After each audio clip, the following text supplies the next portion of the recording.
Сайн бацгаана залуучуудаа, IT King гişin байна. Өнөөдөр бид CPU болон GPU bottleneck-ийн талаар ярилцаад жишээ аваад тестлэе. Их хавтангаа дээшлүүлэхгүйгээр i3 болон i5-аа дээшлүүлэх гэсэн боловч ямар CPU болон график карт тохирохыг мэдэхгүй байвал би танд туслая. Bottleneck гэдэг нь өөрөө тодорхой CPU болон GPU хоёрын хоорондох хамаарлын хязгаарыг хэлээд байгаа. График картны bottleneck гэх юм бол ачаалж байгаа програм тоглоомны график картны ачааллыг 100% нь ашиглаж гин үгүй юу гэдгийг харуулах зорилготой байдаг. CPU-ны bottleneck маань арай төвөгтэй. CPU bottleneck маань мэдээж OS буюу Windows-аар хариуцж байгаа, давхар програмаар хариуцж байгаа, давхар background-ийн үйл ажиллагааг хариуцдаг. Тэгэхээр энэхүү ажиллагаанууд нь нийлээд CPU-ны 100% ачаалт хүрэх юм бол ерөнхийдөө компьютерийн үйл ажиллагааны гацалт үүсдэг. За үүнтэй хамааралтайгаар bottleneck-ийг мэдээж хэмжих хэрэгтэй. Тэгэхээр хэмжихийн тулд бид нэр bench бэлдсэн байгаа. Bench-н дээр бид нэр i3, i5, i7, i9 зэрэглэлийн хэд хэдэн CPU-нууд бэлдсэн. Мөн GPU bottleneck-ийг хэмжихийн тулд бид нэр 3 төрлийн 4060, 4070 болон 4080 Super-ийг бэлдсэн байгаа.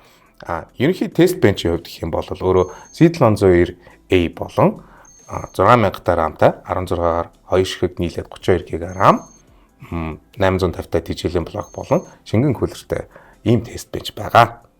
Benchmark-ны хувьд гэх юм бол 3 төрлийн програм ашиглаж байгаа. Хоёрын тоглоом, нэг нь өөрөө CPU-ны лимит тогтоох Cinebench R23.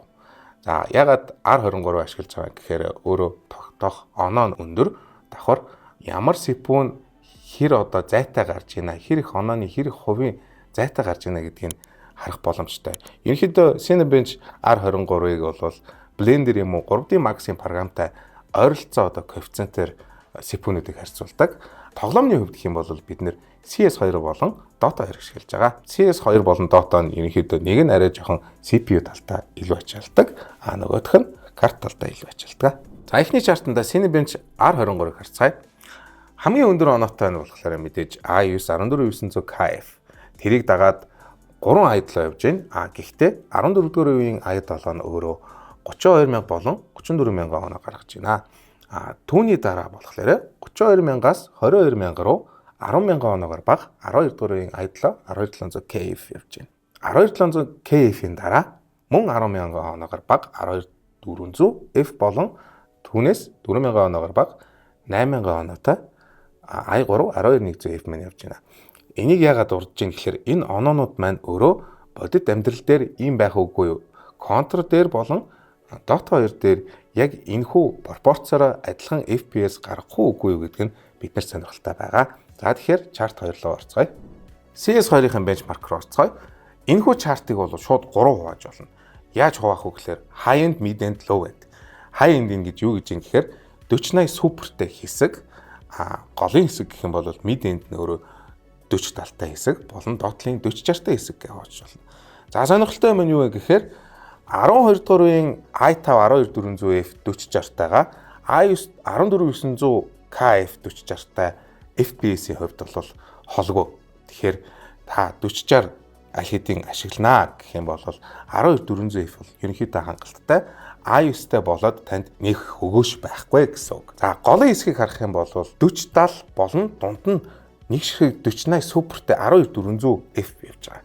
За энэ 12400F-ийн 4080 супер нийт FPS нь өөрөө 298.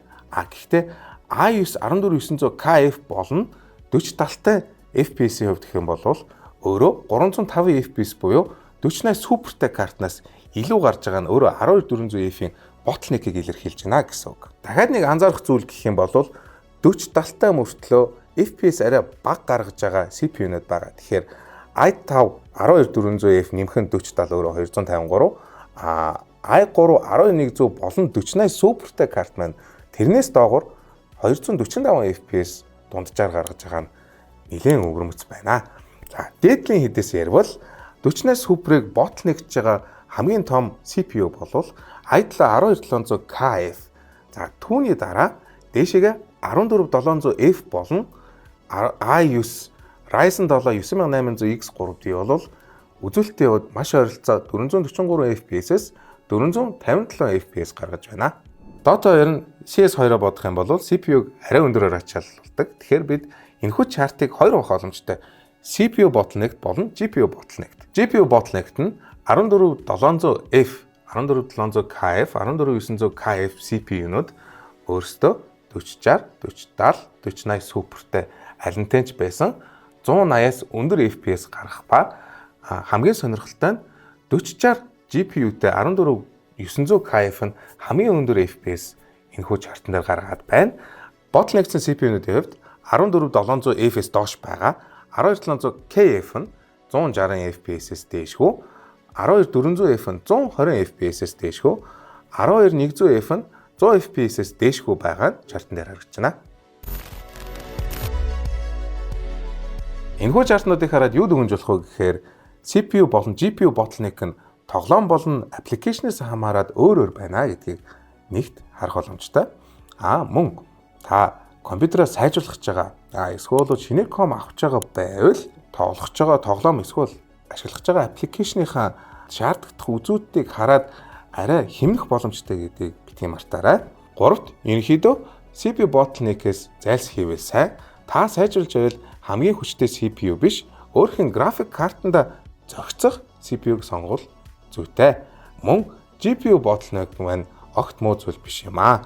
Тоглоомын графикийн үзүүлэлтийг тохиргооноос нь солиод та өндөр FPS гаргах боломжтой. Дантацог хайтекийн хэвшин байла. Баяртай.